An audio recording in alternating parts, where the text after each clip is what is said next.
Start by asking the audience, did you know that 97% of organizations believe project management is critical to business performance?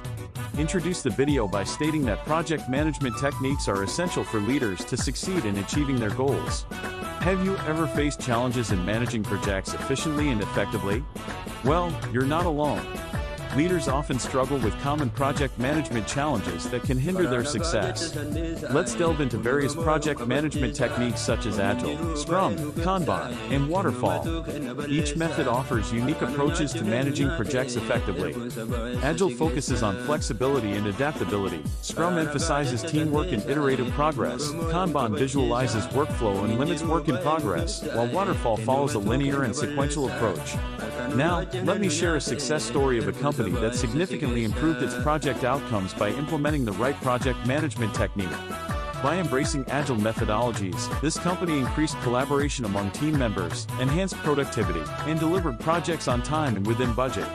This success highlights the importance of choosing the right project management technique for achieving desired results. In conclusion, project management techniques play a crucial role in driving success for leaders and organizations.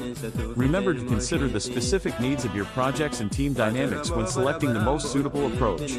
Whether you choose Agile, Scrum, Kanban, or Waterfall, the key is to adapt and refine your techniques to optimize project performance. As we wrap up, I encourage you to like this video, subscribe to our channel for more insightful content on leadership and project management, and don't forget to share your favorite project management technique in the comments below. Your engagement and feedback are highly appreciated. Thank you for watching.